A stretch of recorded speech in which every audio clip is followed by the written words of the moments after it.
No café da manhã, né, a gente faz a organização do café para os hóspedes, né? É uma forma de aproximar essas pessoas que a gente não conhece, que se hospedam aqui, e fazer uma espécie de aproximação, de forma de amizade, né? Mesmo que temporária, para o visitante, né? Para esse estranho que habita o espaço aqui com a gente durante um determinado período. Aqui, essa cozinha, ela mantém as características que ela possuía antes, né? Quando a gente chegou aqui nesse espaço, era uma ruína de um abatedor de frango, do antigo proprietário, seu Carmelo. Então, quando nós resolvemos criar esse espaço aqui, a gente restaurou, mantivemos o fogão a lenha, que é um fogão de décadas, né? Mantivemos os ladrilhos das paredes, o tanque, e aí fizemos uns reparos estruturais, né? Porque isso aqui estava em ruínas, e passou então a ser a cozinha, né? Cozinha à vista, né? O lugar de preparo, o lugar onde uma das coisas mais importantes, assim, no meu ver, é o lugar de gestos, né? Onde as mãos trabalham, as mãos produzem e transformam alimentos para partilhar com as pessoas. E assim como outra artesania, né? Preparar o café da manhã também é esse exercício de gesto, de partilha e de aproximação, como eu falei antes, né? Aqui a gente está fazendo um gesto de acolhimento para aquele hóspede que passa por aqui, né? Essa artesania, esse trabalho gestual que rola na cozinha, ele está em contato direto naquilo que eu penso enquanto escrita de poesia, né? Quanto feitura do poema, desde sempre, porque como boa parte do trabalho que eu já escrevi passa pela ideia da carpintaria de ribeira, né? Da pescaria, desse gesto manual, que se desdobra na tipografia, né? Quando a gente está compondo os livros lá na tipografia, gesto por gesto, tipo por tipo. Então tem toda essa ideia que me é muito cara das mãos, né? Do trabalho das mãos, né? Aquilo que o Francis Ponge, num poema, diz que a mão é o animal do homem, né? Então essa movimentação gestual, ela ultrapassa o fazer diário do trabalho aqui no sítio e acaba resultando, de algum modo, na feitura do poema, né? Então essa configuração das mãos nos separa, né? O que às vezes dá essa distância entre o homem e a besta, né? Quando a gente, né, pode utilizar esse movimento das mãos para fazer algo, uma manufatura, escrever um poema, a gente está se distanciando um pouco da ideia né, do ser bestial que também somos, né? Então é por aí que se aproxima. E aí tem um poema que diz assim: diferir-se da besta pela forma das falanges e número de dobras. A unha do polegar sobre o dedo mínimo despista dor na corrente dos meridianos. Manifesto a energia atarantada dos rins no silêncio e na sombra das olheiras. O animal do homem foge entre as pernas das mulheres, diria Francis Ponge. O espaço de nosso sistema solar tem um mapa riscado na palma da mão aberta, como um peixe escalado. Esmagar a mão é subtrair a ficção, fazer dela, a mão, uma escritura informe. O sinal da cruz na testa untada, à espera da morte, vagão vazio. A mão procura o tato e afasta a solidão, na comuna, do aperto, nos gestos, nos mudras. O quiromante é um navegador entre células, cortes e constelações. Calafate, carpinteiro, alfaiate, nacionalidade do território das mãos. Os reis magos traziam nas mãos vestígios da cauda do cometa, pó de estrelas. Contra a mão dominante e alicate, ergue a voz o subalterno, ergue o punho, a dobradiça do braço brune, face da lua sobre o luar, face da lua sobre o luar de Saturno. Nas malhas das redes, as mãos sonham, os cabelos da mulher nua na cama. Tornar-se besta novamente, encontrar outra palma, entrelaçar os dedos, a respiração.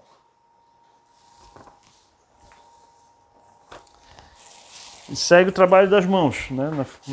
Na composição do café, na organização da refeição, na lida de carpir o sítio, né? Na tipografia. As mãos perpassam o trabalho, tanto o trabalho operacional daqui, quanto o trabalho também da criação, tanto na oficina tipográfica quanto na elaboração dos poemas.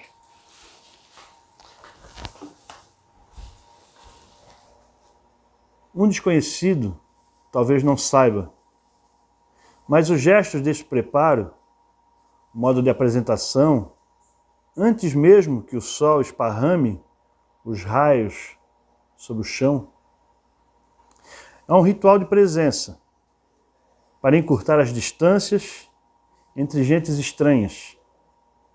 O som dos talheres, pão, café, as frutas, a prosa ligeira, foto lá fora, e em torno da mesa a gente inaugura amizades, antes do cabra ir embora.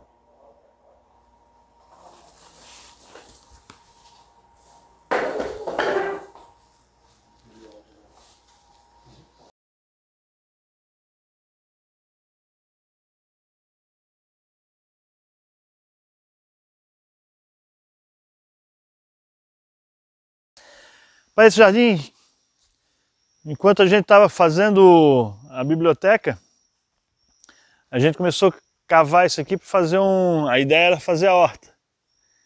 E a lagoa estava totalmente assoreada. Nós pegamos uma patrola, uma PC, colocamos dentro da lagoa para tirar o material de dentro. E acabou que o caminhão encalhou de tanto peso de lama que tinha, a gente teve que puxar o material com pá, e aí fizemos esse primeiro terreno aqui, levantamos ele, porque é um baixio aqui, para fazer a horta. E essa horta tinha que respeitar o fluxo das coisas que nós temos aqui, de circular, né, da circularidade do tempo. Então ela foi feita de forma circular, e na cruzeta que atravessa ela, a gente nós cavamos, enterramos um monte de bambus para dar escoamento, né, para que a água viesse aqui e escoasse e não alagasse essa mandala aqui, né? E depois então a Patrícia fez o jardim sensorial, que é esse circuito aqui dessas plantas, onde são trabalhados os princípios ativos e os poderes de cada planta dessa do jardim. E esse movimento é importante porque a vinda para esse lugar aqui faz com que eu também modifique um ponto de vista sobre a elaboração da poesia. Muito do que eu escrevo está ligado à questão do mar, da carpintaria de Ribeira, como eu já falei, e aqui então eu passo a ver o mar nessa folharada, né? nessa profusão de verde, nessa profusão de elementos, né? Como se fosse um mundo, aquilo que admirava no mundo subaquático, agora é nesse mundo da floresta. Mas mesmo aqui eu fico imaginando o mar, né? Nesse fluxo de vida que tem aqui. Imagina o mar. Fundeei âncora e vigia nesta mata. Nesse mar de multitudes, meu horizonte, minha cabeça, linha d'água, maré alta. Nos orvalhos, meu olhar retinaquário, que Dona Ula chamou um dia Rocio do Mar. Sinto a hora particular de minha lua, que enche a rede dessa mata, vaza luz através das malhas do tecido verdivário. Lanço mirada que nada, sem gravidade, junto ao peixe que acompanha o planeta. Faço o meu silêncio de anêmonas, ouço no leito um cochicho do riacho, desce banzo morro abaixo, bailando de cambaio entre as pedras, sob as lâmpadas aladas das luciérnagas. Imagino o mar batendo asas no meu sangue e da escrita saltam os peixes voadores, soltos no ar, os cardumes de folhagem, vindos do sul, da infância, a sotavento, desse lugar em que aprendi a naufragar. Aprendi a guardar no costado das tormentas e no verdugo é onde calo os meus amargos. Vejo o seu duplo no escuro da floresta, no caule podre de uma árvore caída, intensidades entre os fungos e as formigas, mover da vida entre correntes e corais. Navego a casa em subaquática saudade e minha bússola se faz no giro da tramela. Abro as janelas, atraco o céu na escotilha. O sol me puxa de través na maré baixa, comovido ao olhar ambas as margens e lembrar que é minha carne aquele mangue.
Aqui dentro tem o ruído.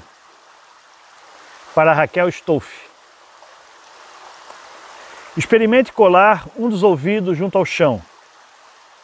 Entregue-se ao labirinto. Se for chão de floresta, haverá das sombras sobre as folhas, seus esqueletos, algum segredo de Anfisbena. Se o chão for arenoso, seco, talvez a dança diminuta, constante do quartzo, triturado sobre as patas dos quelônios, oferte a possibilidade do berço.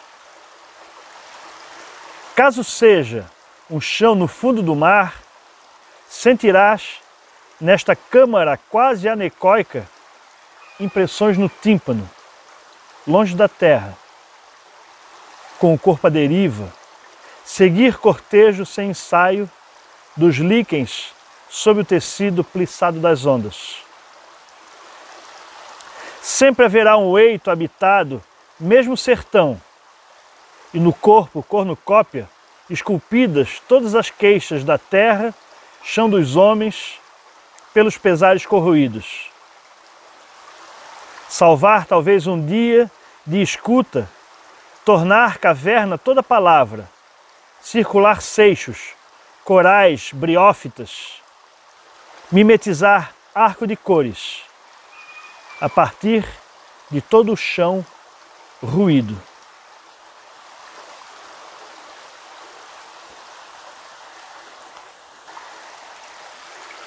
Essa leitura aqui, a gente está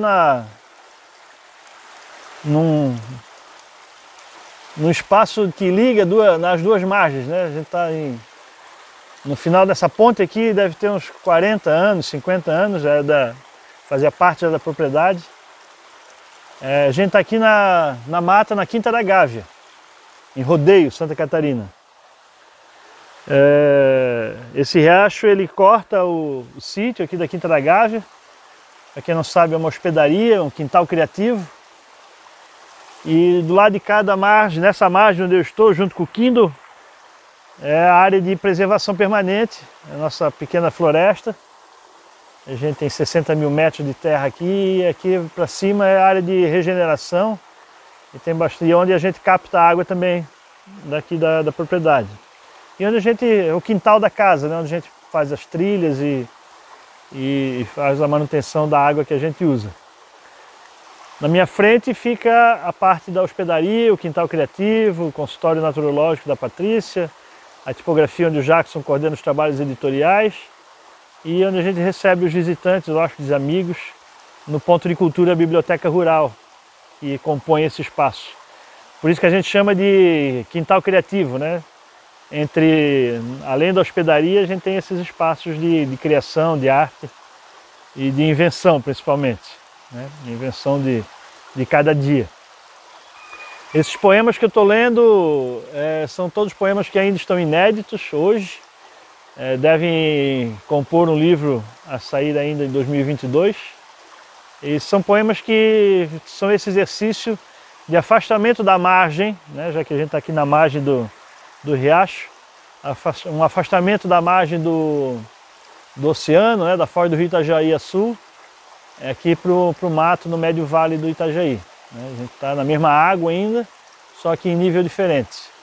Então esses poemas eles estão nessa transição, né, nesse espaço limiar, nesse limiar entre a floresta e a beira do mar. Né? Então há nessa proposta uma ideia de simultaneidade desses espaços do mar e da mata, né? Aqui para onde a gente veio há 6 anos e onde eu estou me realfabetizando, né? Nesse chão.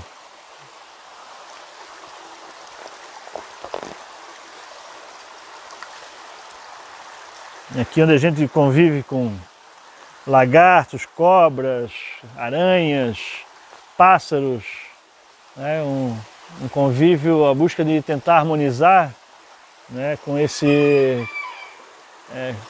seres que a gente coabita, né? Eu lembro que nos primeiros anos, no primeiro ano a gente chegou aqui e se assustava, né, quando via esses habitantes assim. Hoje a gente já consegue lidar melhor com isso, removê-los e tal, e a incidência também diminuiu. Lagartos no jardim. As roupas avolumadas no mato avisam a varia do vento. O alvoroço das vespas, borrachudos em acupuntura, inflam os veios meridianos. Antes havia o sol alinhavando a sombra do bambuzal no quintal. Sem alarde, os lagartos cruzam leiras, cultivo firme de guaçatonga, antídoto para o possível combate, e a saliva das serpentes se dissolve. Na tarde soporífera, antes da ventania, sossobrava o silêncio do riacho, o chiureio dos corpos alados e o cri-cri copular de grilos. Nas fissuras desse silêncio, vivem lagartos e coleia na serpe a promessa da sibila. Mover entre a folharada, intuir entre traços do esterco a sensível formação de vidas, o tumulto. Se em cada poro farfalhasse uma folha de melissa, se nos pés carregasse o sensível da libélula sobre as bolhas na lagoa borbulhada pelos peixes, mesmo tendo no jardim muitas telhas destroçadas pela tormenta, não seria o vendaval a transtornar os moveres que a física natural ensina. E seguiria, como os lagartos, no quintal sob a canícula, emprenhando a nuvem escura, deitado sobre o dorso do sauro. Aquele corpo laço escorrendo entre as ramas da capoeira, o couro na coivara, o corpo verde mata, saúda o chão, carregar no tímpano o pulsar firme da terra, caminha, mesmo sem saber, imitando o mar.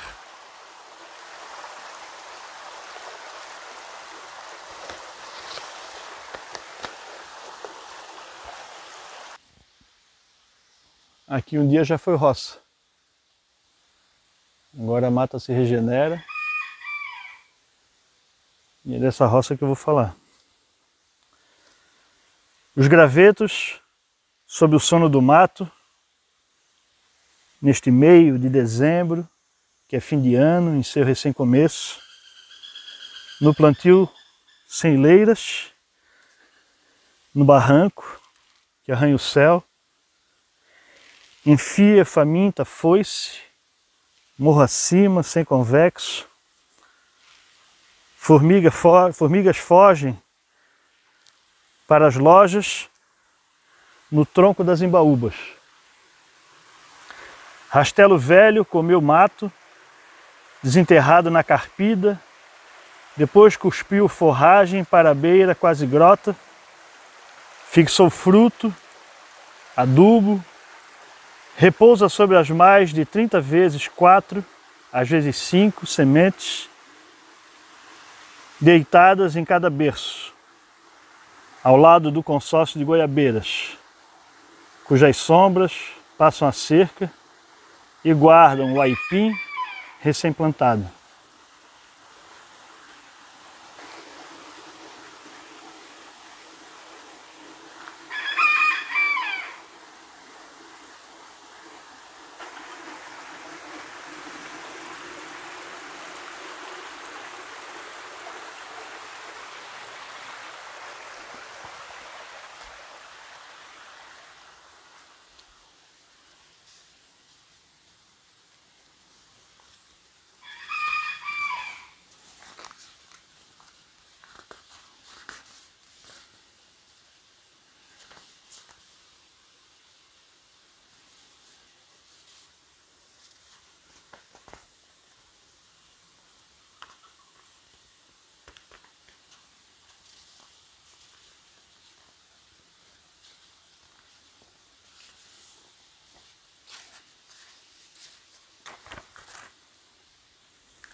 Esse caminho é o caminho de serviço, um caminho que era utilizado para chegar às lavouras antigas nessa propriedade.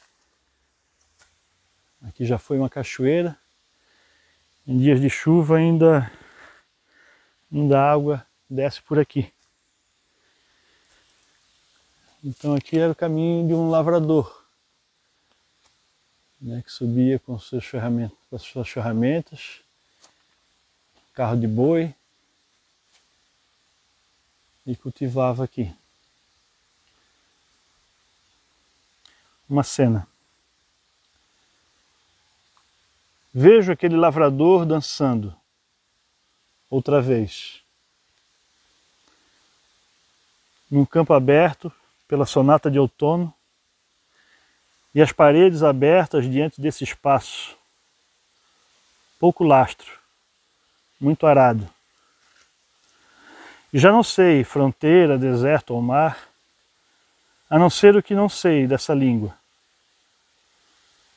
alada e curva, e zona e longa e fundida, e forjada e fissurada, e saída e entrada e nada. Ele segue dançando e a luz é a mesma do Anjo de Jean-François Millet. E ferro, e sonho, e susto, e cobre, e morte. Agora, uma garoa molha a palma da quilha, a alma. Respira fundo. Olha forte para trás. Procura o vulto de alguém.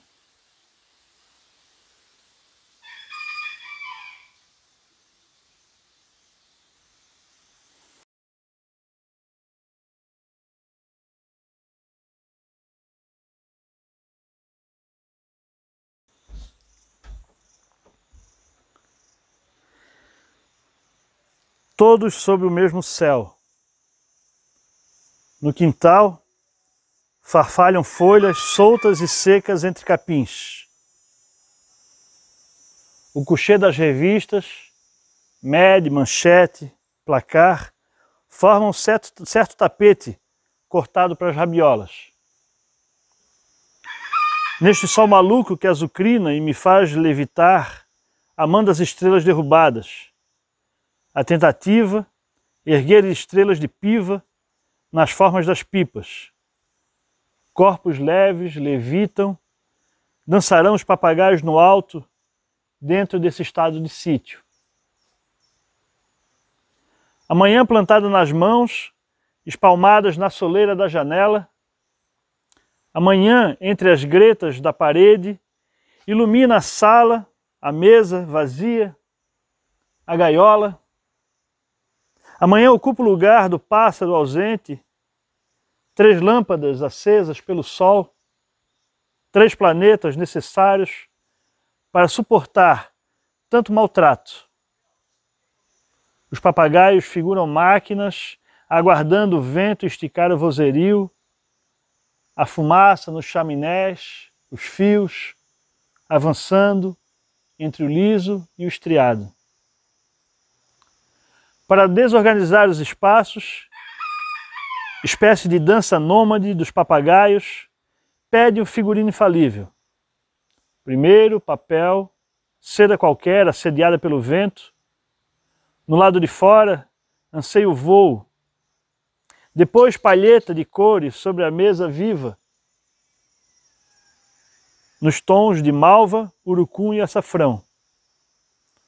Olho atento, além da soleira, ao que vem do exílio, criar lugar onde dentro e fora se tocam, como a foz, o limiar, rio-mar, as soleiras, o crepúsculo da vida privada.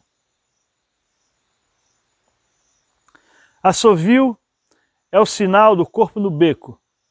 A moçada resvala risos na tarde, cabeças meneiam malícias, pés descalços, tamborim no chão. Radiestesistas escolhem gravetos para pandorga, forma colorida de seda, colado na estrutura vegetal. Assim organizam o levante, ensinam a flexibilidade ao corpo, ensaiam coreografia que se afia contra o cerol mal macerado nas mãos gordas do Estado. Versos afilados na faca, talhados na lua nova, bambus coreográficos cuja seiva guardada trama papagaios. A mesa sobre cavaletes, a carretilha, linha 10, a seda para a pipa e para o pito, a cola, a rabiola, bambu, o vidro. Criar movimentos de fuga, evitar a poda, a queda. Cerca de sarrafos enfileirados contra o mato e o galinheiro servem para esticar o fio. O semblante do papagaio, o estouro dos fogos lá fora, o pau está pegando nas ruas, a fumaça aquece os pulmões que andam tristes, tudo que dança incomoda quem tem os pés cravados no concreto. Repassar a marcação de cada papagaio na coreografia do atentado. Fazer um cortejo de cores para abrandar a virulência da cidade. Presas no varal, as tramas dançam, bisam o mimetismo colorido das raias altas. Guardam a vez no baile. Na noite anterior, no alto halo da lua, não calou os cães, vadios e ululantes, de vir entre os dias. Letras impressas no céu, as pandorgas diriam seus nomes ao sol dependurado, e cásticos ícaros de seda pedem muito mais linha. A ventania vaza olhos, A trama dos tecidos suados cobre a vontade velada nos corpos dos subalternos. O desejo é voo tramado, engenho de leve artefato, aguarda sua vez, sua hora, matraga de voz afiada. Ergue a pandorga e os corpos saltam o val da desgraça, remove as farpas de chumbo e tasca a palavra inaudível. Os nós dos restos de linha traduzem o grão de sua voz. Você aí, a flanar pelos ares, e eu aqui, cheio de tinta.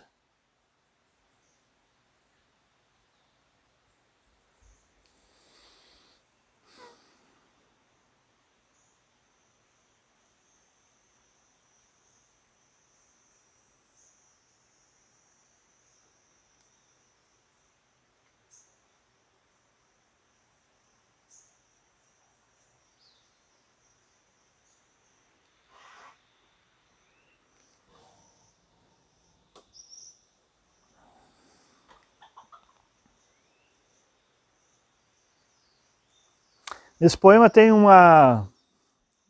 incrustado no poema um verso do Piva, e o último verso é um verso do Mayakovsky. Esse Você a flanar pelos ares, eu aqui cheio de tinta, é do Mayakovsky. Isso faz parte do Performance para Papagaio, aquele livro que também está inédito. Eu li uns 4, 5 poemas seguidos. Eles funcionam separados e juntos.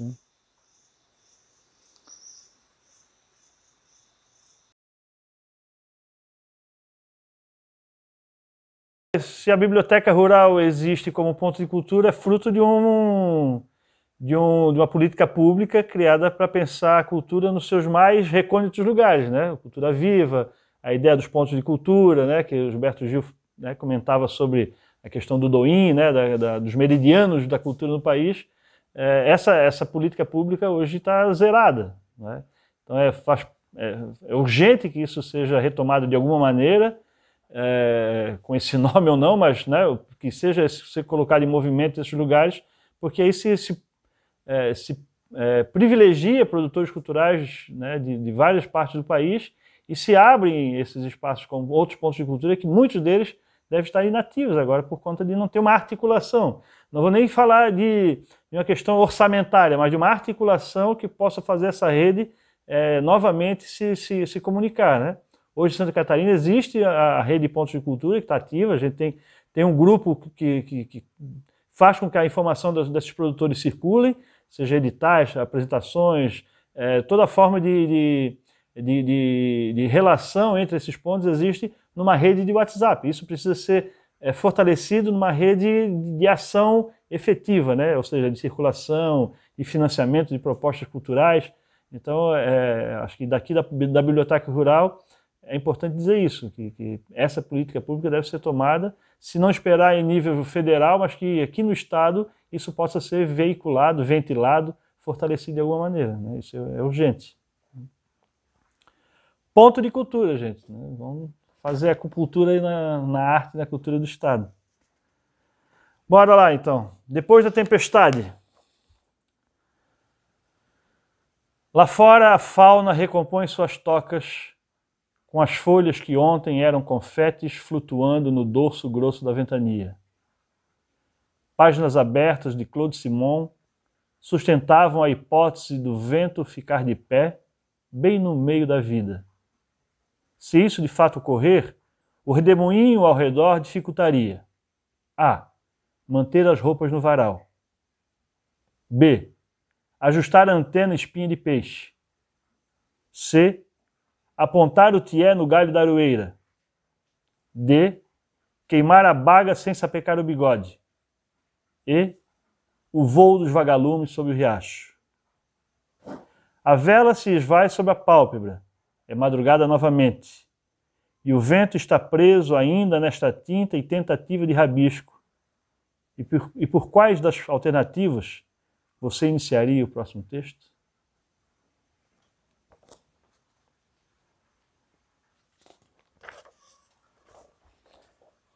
Chinesa. Quando vi aquela mulher colorida, aquela borboleta esbelta, trombeta amplificada, voo espiralado, respirada, Olhem bem, lá no meio do redemoinho, seus pulmões eram túneis de vento. Quando vi aquela mulher ventania, senti um mar de graça em minhas veias.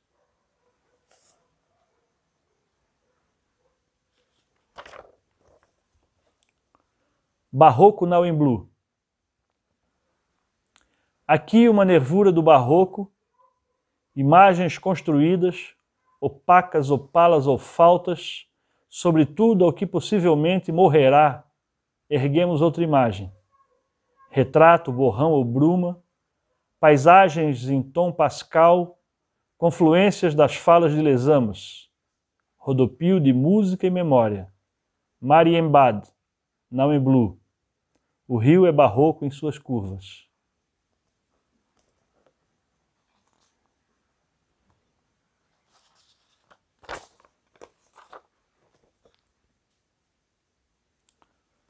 Borco. O aço navega retinas retilíneas, esfumaça. Bombordo rompe berço quando a saudade abraça, acossa, fronteira e alfândega. Revista a bagagem frágil, a bordo da memória, primar pela leveza, aproveitar a cabotagem. 2. A popa, turbilhão d'água e vento, rio recompondo-se, afasta-se do corpo, purgam 40 feridas, dor do parto. O tempo é ressolho, a hélice ensina a chegada quando a viagem finda. 3. Calado é onde a água segreda o silêncio em curso. Aquele gesto retido no sal, agora seco na face. O corpo de bruços imita um barco.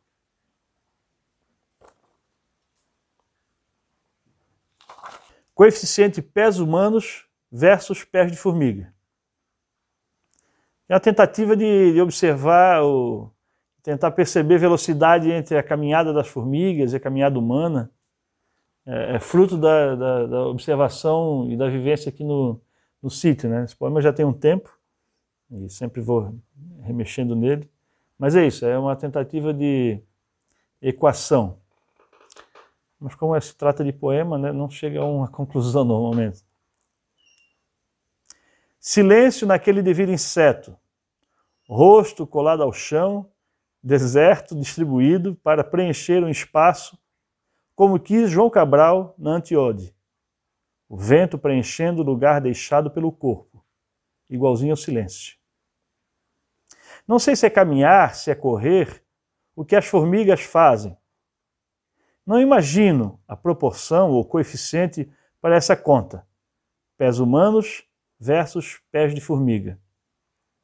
Nomear com palavra leve, movimento da gota de orvalho, descendo o bambu na pérgola, tendo em segundo plano silhuetas de canela e luquerana. Palavras leves, porque árvores velhas já ouviram muito. O rosmarinos nômade do solo seco desenha contra o céu um esqueleto, pode até parecer um inseto, mas sem os órgãos de Johnston. Se tivesse tais células sensíveis, seria outro o fim do protagonista, rosmarinos, arrilaus, alecrim. Fóssil recém-descoberto em um vaso árido na manhã corcunda de tanta miudeza. Formigas corretivas não corrigem qualquer imagem, tampouco deixam marcas dos pés como os homens. O silêncio tem o mesmo corpo, seja homem ou formigas, que desaparecem e assim, como um rosto, o teu, leitor, ocupam este lugar agora, igualzinho ao silêncio. Bêbado no barranco.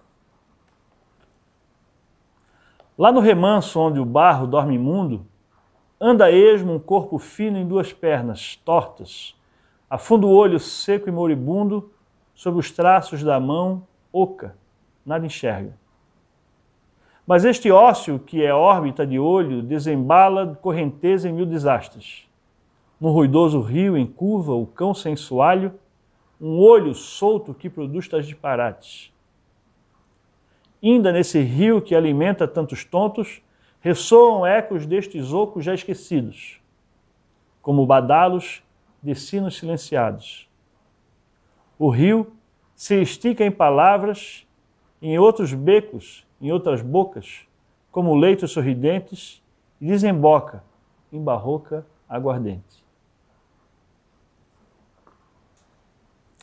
Para li agora isso aqui, lembrei essa semana eu estava relendo uns poemas do Mallarmé, e tem um poema dele chamado O Sineiro. É o Sineiro? É. E a imagem desse poema é fantástica, um poema terrível e ao mesmo tempo fantástico, né?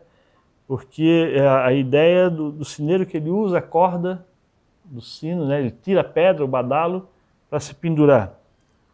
Eu vou achá-lo aqui já que eu falei disso, eu vou ler, que ainda essa semana eu li e mandei para a Patrícia. Deixa eu ver onde é que está ele. O Sineiro.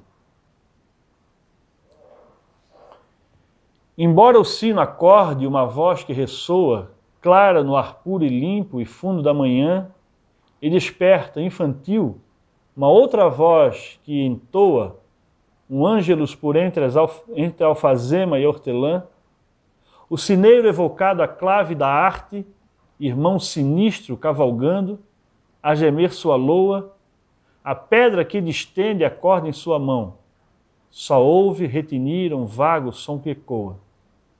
Esse homem sou eu, dentro da noite louca, agrada-me puxar a corda do ideal, de pecados se alegra por margem leal, e a minha voz me vem aos pedaços e oca.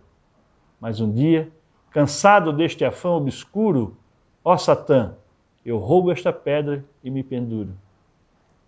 A tradução do Augusto do Haroldo Campos. Bom, enfim, associação da memória, né, que eu falei do badalo do sino ali, e me veio esse poema que eu estava relendo.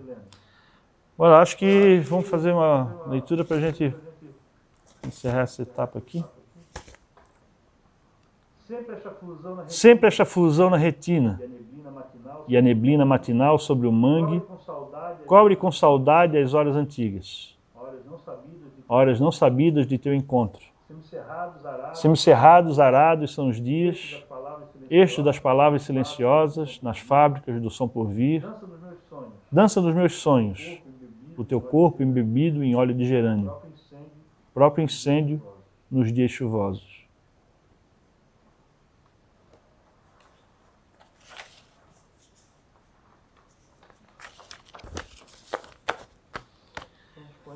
São os poemas lidos na Biblioteca Rural.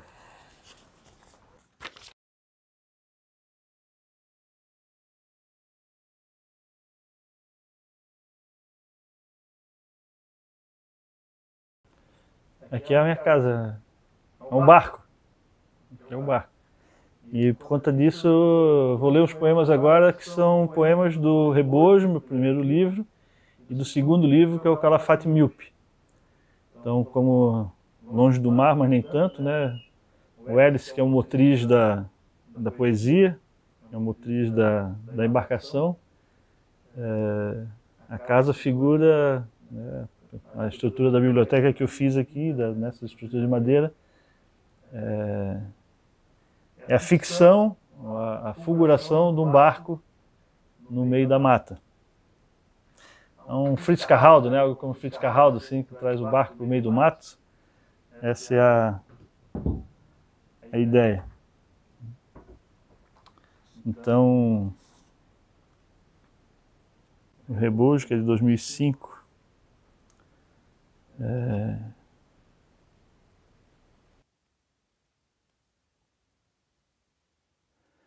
está mergulhado no universo salgado. Eu costumo dizer que esse livro é um livro de naufrágio. Ele pode ser lido como uma história de um naufrágio, né?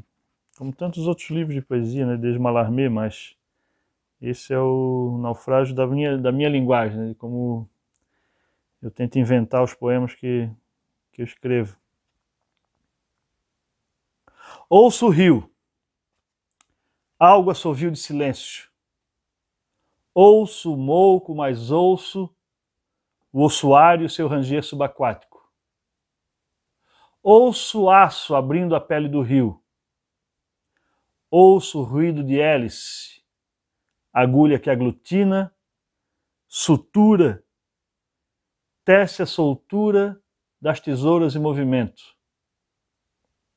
Sutra entre ondas e estilhaços de sol. Eu, navegante, observo as saias das margens. Ouço navios, como quem ouve pássaros no adorno dos seus ninhos aquáticos.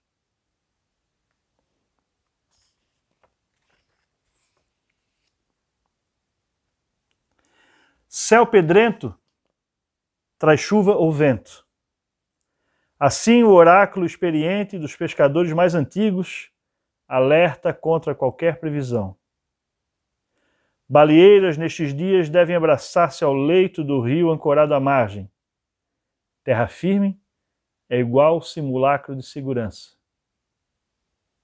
Desistiu da viagem.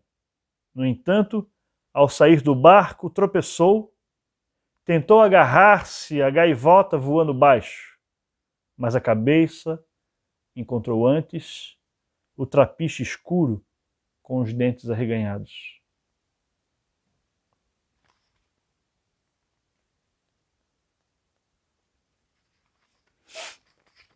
Acerca das orgias no beco da navalha.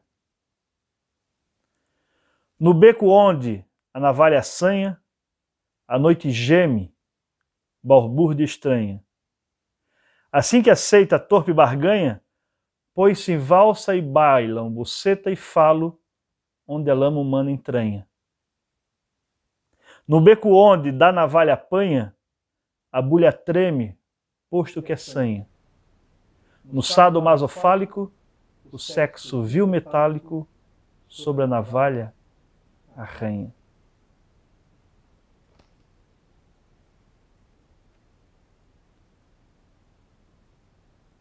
Rebojo é uma intempérie climática, né? Uma viração, né? Que costuma dizer os pescadores, uma viração que faz com que atrapalhe a pescaria. Alguns acompanham com vento, né? Tá batendo rebojão, o rebojão tá batendo, então o barco vai ter que arribar, vai ter que sair do pesqueiro, né? Isso movimenta a maré, movimenta o fluxo do mar e vento, então interrompe ou atrapalha bastante a pescaria. A ideia do barco como estrutura, acho que é fundamental para eu pensar a poesia, né? Essa armação, essa construção de partes, essa montagem daquilo que era floresta e se transforma em mar. Eu tenho pensado ultimamente de alguns poetas que escrevem sobre o mar e tenho percebido, me interessado por que tipo de objetiva, de olhar esses poetas têm do mar, né? Existem os poetas que atravessam o mar, que, né, desde Homero atravessam, tem uma aventura no mar. Existem poetas que têm o mar como algo sublime, absoluto, né, o mar absoluto, da Cecília Meirelles. Mas existem também poetas, eu tenho um poema do Murilo Mendes que ele não se lança ao mar, ele não vai ao mar, ele observa, então ele está em terra firme, né, não se coloca, né, na aventura, né, de lançar-se ao mar, né. Então me interessa pensar um pouco essa questão de como alguns poetas, se a sua visada na escrita do poema é uma visada colonialista, né, de um movimento colonial, ou se é um movimento do sujeito que está na embarcação, que está vivendo isso, né, com as narrativas do Conrad, ou mesmo o Serafim Pontegrande, né, o Miramar, né, que se lançam num barco, numa travessia, ou o Bop, né, no livro da Verônica Stiger, que tem uma outra levada, mas fundamentalmente, se esse olhar percebe o mar como também um movimento de mercancia, de extrativismo, isso é pouco visto, né? Quando muito, essa relação do sujeito de beira-mar como sustento está no Mário Peixoto, me parece, nos poemas de Permeio com o Mar, que é um livro lindo do Mário Peixoto, né, o autor do Limite, e acho que ali tem algo interessante para se averiguar nessa relação do homem mesmo com o seu fazer marítimo, né, de pesca. É isso que eu tenho... E aí, por conta disso, eu tenho pensado no binômio, né? Tem o naufrágio, né? Que é a ideia de uma embarcação que encontra uma rocha, né? A fraga, e vai a pique, né? E o tipógrafo, né? Aquele que encontra também um objeto, né, de peso para escrever, né? E de alguma maneira pensar uma inversão disso, né? Se a gente, seria uma ideia de um tipófrago náufrago, né? Ou seja, aquele tipógrafo, aquele que compõe, mas que vai a pique, ou seja, o tipógrafo que naufraga, né, na composição, no desmanche da rama, como um náufrago também, ou náugrafo, né, que é aquele que inscreve a narrativa no seu próprio corpo, que mergulha no fundo do mar, né, que afunda, que desaparece, né? Então esse binômio tem me interessado também pensar, né? O tipófrago, náugrafo. As cavernas parecem sustentar o céu, erguidas, não invertidas. Ou ainda não, porque cavernas de bruço são o contrário do escuro, é claro. Mas as cavernas da embarcação são mesmo o próprio puzzle, por ser vertebrado, todo montado em peças. O carpinteiro risca tábuas, aprende geometria na fabricação dos barcos. O pó do ipê cobre o pé. Copo d'água para limpar a goela. No banho, a madeira desce líquida e amarelada do corpo. Farpas sobre as unhas, nódoas púrpuras decoram dedos. Dor e cansaço são magias que fazem flutuar as embarcações.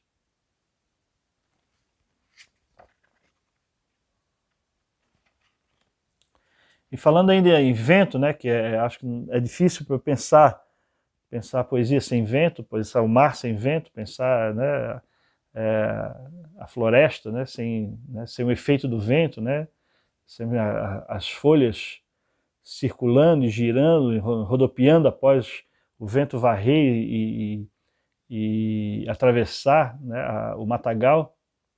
Então o vento é a pulsão que anima, né, o ânima, o pneuma, né, é a respiração. Então é importante para mim pensar o vento no verso. E aí tem um poema do Rebojo, que tem uma epígrafe de Saint John Peirce, que diz assim, o poema não tem título, tem epígrafe. O vento se ergue, o vento do mar, e a roupa lavada parte. Sudunga, sombra de cabelo polar, olheira adorna o olhar e um chamado. Troncos à beira da praia surgem para te ver. Quantas velas nas margens multicores, quantas cruzes de cinzas espalhadas nos quintais, quantas flores com brilhos de faca cobrem o dorso das ondas. Cantos de estrelas cadentes silenciados nas retinas. Sudunga, Sudunga, traga o violoncelo e com sua lepra melódica encrespa a coxa costeira, estica amarras, estoura tralhas, mas braças de redes feiticeiras.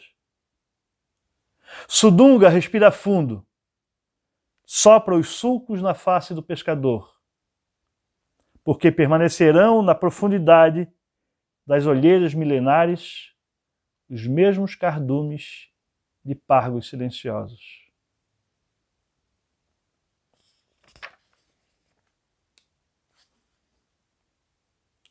Flores corrosivas lançadas ao sal, pétalas penhoradas, a esperança plena de Proteu. Na exatidão noturna, rituais ebúrneos em festa alva, espuma barra, ondas nos vestidos longos perambulam praia nos pleonágios brancos. Saraus bruxuleantes, dandanças circundantes, pura metamorfose. gente virando santo, entornando copo, corpo banto lançado ao mar, nos braços sempre ternos de Iemanjá.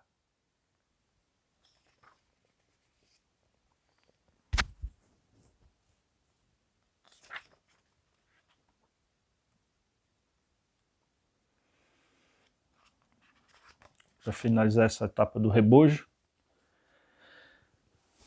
o último poema do livro, que tem um título que é Inventário de um poeta náufrago, um poeta labirinto, encontrado num barco, encontrado num banco de areia após a passagem de um ciclone invocado.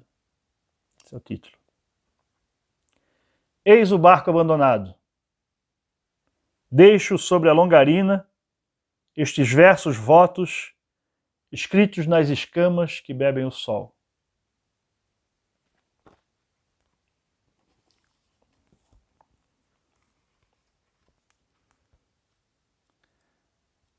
O Calafate Míope é um livro de 2019 e nele tem, se aqui no rebojo a gente está totalmente mergulhado, né? Está em alto mar, está na viração, no movimento, nessa experiência do naufrágio da linguagem, né? do barco que vai a pique, do corpo que vai a pique.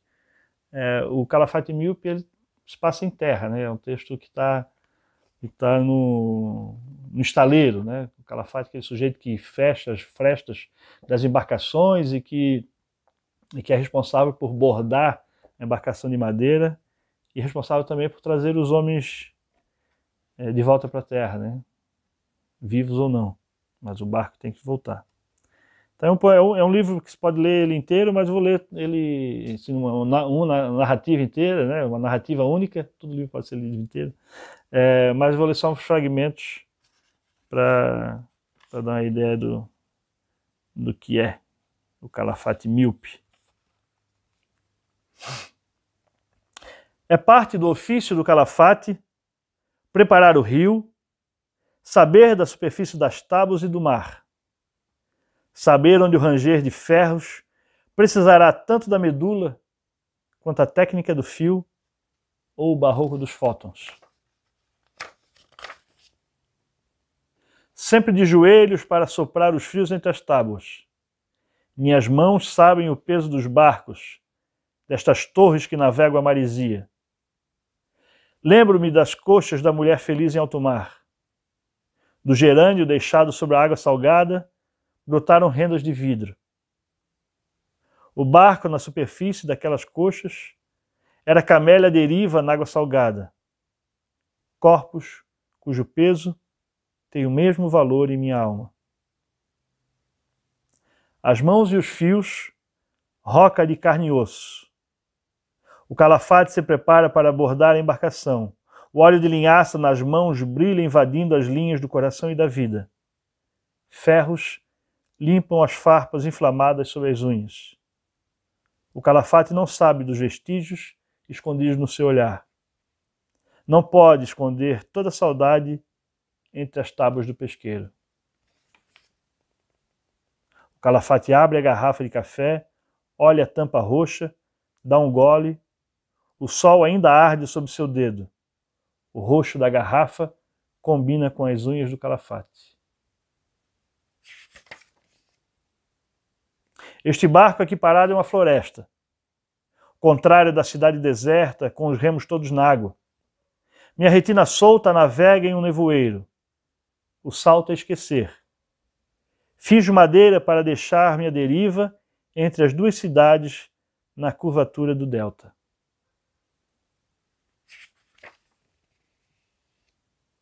Antes meu olho encravado no ruído do trem, com ele ao silêncio da cisterna. O lado de dentro da órbita vê o vulto que atravessa o barco e minhas lentes. Não é desconhecido. No chão uma bengala familiar. Na cidade, perto do rio, um barco solitário perdeu seu dono. E aí vai embora a narrativa, né? A história desse Calafate, é um sujeito que trabalha no estaleiro e tem uma história de perda também. Ele vai narrando em vozes diferentes, como se fosse um roteiro, né? O subtítulo do livro é Cinema Incompleto, porque ele pretende-se um roteiro, né? Para a dramaturgia uma dramaturgia um tanto surrealista, né, desse Calafate que vê vultos, que se vê morto, né, quando cai do barco, mas continua falando e tem um espantalho à sua volta que conversa, enfim. É uma narrativa meio onírica, né? Essa é a ideia do Calafate no estaleiro. Pois bem, para sair dessa etapa dos livros e atualizando para o poema inédito e fechar essa fase, essa roda aqui, vou ler Inso. Sabe o que é Inso? No mato a gente chama que é o capim, né, o que cresce no meio da horta. Aquilo ali é o Inso. O capim tomou a horta. Cebolinha eriçada e robusta, escreveu Annie Sexton falando do aborto. A terra rachada e seca, necas de Perséfone. Neste baldio onde não vinga um horto, porque estamos em uma aridez sem tamanho.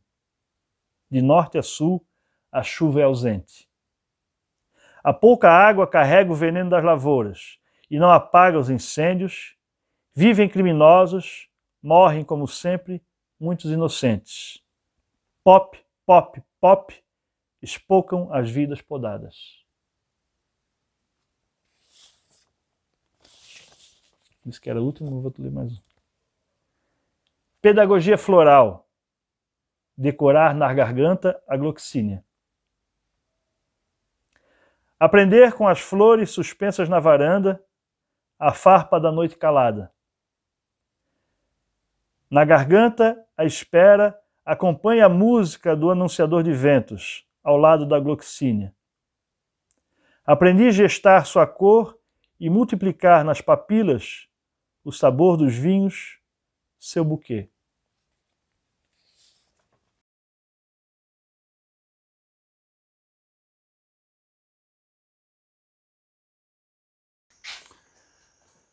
Antitipografia, ou a primeira má impressão é que fica. A impressão justa, a gravação forte, a imagem da voz nos tipos, a mão leve sobre o papel, o peso da pancada sobre o tímpano. Caro engenho de almofadas. Não se trata de texto ou estrofe, foi sim como estourar um cofre, em trote certo e diagramado, onde os tipos de olhos bolde, bois de canga no Planalto, puseram o país na prensa. Com a imprensa um tanto torpe, lavraram leis, livraram réus, chutaram alto e passaram a imprimir o golpe.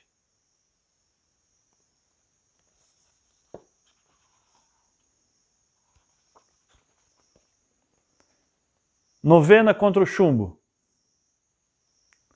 Uma novena traz a escuridão. Noves fora, na mordaça o chumbo, nas vozes do país, desolação.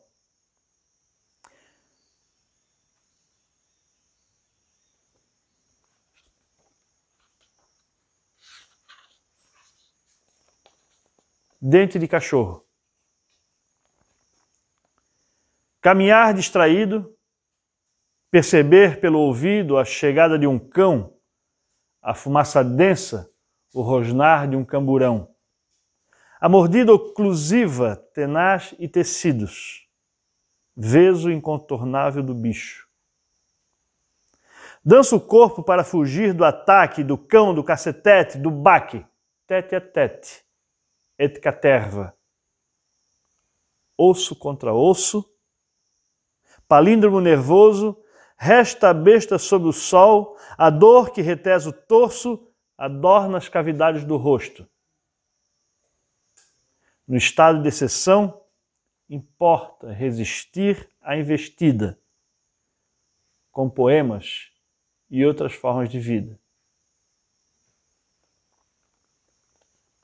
Tipografia Papel do Mato faz parte da rede latino-americana de cultura gráfica. A gente tem um acervo aqui, um trabalho de preservação de patrimônio gráfico, em que trabalhamos Patrícia, Jackson e eu. E essa tipografia aqui na cidade de Rodeio organiza e mantém um acervo de mais de 110 tipos diferentes, né? Cada gaveta deste armário aqui, que a gente chama de manigão, que era um armário produzido pela Manig, uma fornecedora de equipamentos tipográficos. Cada gaveta dessa que a gente vê pela oficina é um tipo, né? Uma fonte, para quem não conhece muito isso, uma fonte, um tipo diferente. Então a gente tem esse acervo, junto ao acervo mais 4, 5 impressoras tipográficas, 2 do modelo Minerva, tem uma Thompson, que é uma semiautomática, uma guilhotina, enfim, todo um acervo que compõe a tipografia Papel do Mato em funcionamento e que nos coloca em contato com uma rede latino-americana de cultura gráfica, uma rede que é organizada por uma professora da Universidade Nacional Autônoma do México, a professora Marina Garoni, e a professora Ana Uth Terra, da Universidade Federal de Minas Gerais, FMG. São 10 países envolvidos na preservação de patrimônio gráfico e aproximadamente 70 iniciativas de preservação. Tanto iniciativas estatais, né, como no Peru, existem imprensas ainda mantidas pelo Estado, quanto iniciativas privadas, né, a nossa, como a Papel do Mato, que é mantida pelos nossos próprios trabalhos aqui, de impressão de livros, workshops, né? A gente hoje tem um pequeno catálogo de poesia brasileira contemporânea, como o livro Física, do Ronald Augusto, poeta de Porto Alegre. Temos publicados o livro Crisálida, que é do Montes Magno, um poeta e pintor pernambucano, da cidade de Timbaúba. O Montes fez parte do grupo O Gráfico Amador, junto com tantos outros escritores, Sebastião Shoa Leite, Osman Lins, Hermílio Borba Filho, José Laureno de Melo, Luiz Magalhães, Gastão de Holanda e Orlando da Costa Ferreira, os principais ali, mentores desse coletivo, que fez livros entre os anos de 54 a 61 na cidade do Recife. E a gente tem aqui na oficina tipográfica uma máquina, uma impressora, que é o mesmo modelo de uma das impressoras utilizadas pelo gráfico amador, que é uma Tejaner. Esse exemplar do gráfico está na Universidade Federal de Pernambuco, coordenada pela professora Isabela Aragão. Chiapas é um trabalho do próprio Jackson Chiapa, um poema do pai dele, ilustrado por ele, né, em lâminas, né, em plaquetes. Parte do nosso catálogo também o livro da Patrícia Galelli, Cena de Vigília, um poema feito em 5 lâminas. Sonívia, do Denis Radins. 2 edições, primeira e segunda edição dos 18 versos para o funeral de Demetrio Panaroto, a primeira edição e a segunda edição. A Foz do Poema, que é um projeto de leitura de poesia com sempre 2 convidados, então tem um poema de cada convidado aqui, a gente fez isso no Sesc. Tem o Imagem da Madeira, que é um livro meu, está esgotado, não tenho mais aqui também. E o Duração, da poeta Juliana Bem, que mora em Florianópolis. Esse é um projeto misto, miolo offset, sobrecapa e plaquete tipográfica. Então, esses trabalhos a gente mantém aqui para ajudar a manter a oficina, porque é o que faz movimentar essa oficina-museu, né? Além disso, workshops que a gente organiza no final de semana e esse intercâmbio entre outros trabalhos, outros parceiros que trabalham com tipografia ainda no país, né? Belo Horizonte, Londrina, São Paulo, no Ceará, Minas Gerais, Goiás, o São Paulo, Aquilônio também, são parceiros que trabalham com edições tipográficas, né? E aqui em Santa Catarina temos ainda o Instituto Casa Kleber Teixeira, que é mantido pela Elizabeth, a Beth. O Kleber Teixeira foi um poeta e tipógrafo e que com a Noa Noa, essa editora, fez importantes livros, né? Em torno de mais de quase 30 livros. O Kleber imprimiu algumas traduções de Augusto de Campos, outros tantos poetas feitos na ilha de Florianópolis. Então essa editora, Noa Noa, para a gente é muito importante, é uma referência no território nacional e tanto que na entrada da tipografia a gente tem um verso do Kleber que diz: poeta e guerreiro, luto pelo meu chão e meu verso. Então esse é o mote aqui da tipografia Papel do Mato, dentro da Quinta da Gávea, a Biblioteca Rural, nesse território, nesse espaço de resistência, desse ponto de cultura que movimenta a arte, viagem e produção literária junto com a lida do mato, do campo, para as pessoas. Tá? É isso. Ano passado a gente fez, o Jackson fez um catálogo também, né, que tá disponível, o catálogo com o nosso tem um texto sobre a história da oficina. Esse é o Sumério, que está latino, que é o cara que está na capa do Dente de Cachorro. É o cara. E aí tem o catálogo, está disponível também no site do papeldomato.com.br, a gente tem a loja e um pouco da história dessa oficina que fica aqui incrustada na Mata Atlântica, na cidade de Rodeio, Médio Vale de Itajaí. Quinta Maldita Invasão aqui na Quinta da Gávea, fevereiro de 2022. Antitipografia. Antitipografia. A primeira má impressão é que fica. Ou a primeira má impressão é que fica. A impressão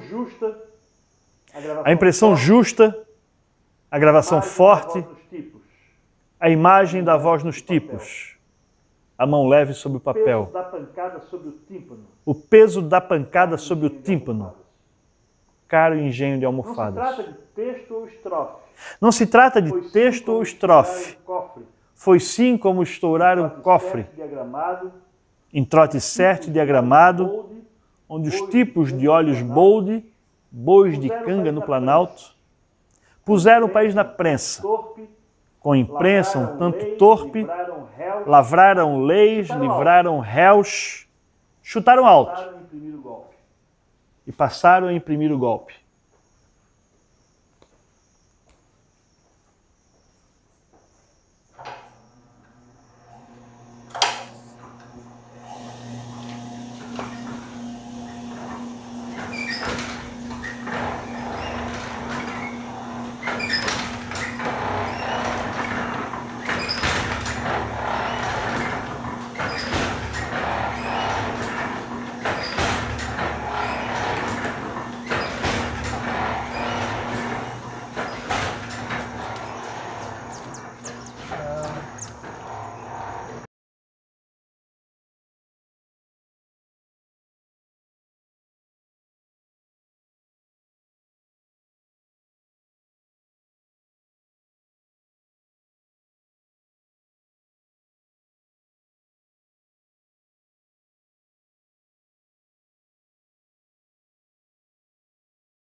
Okay.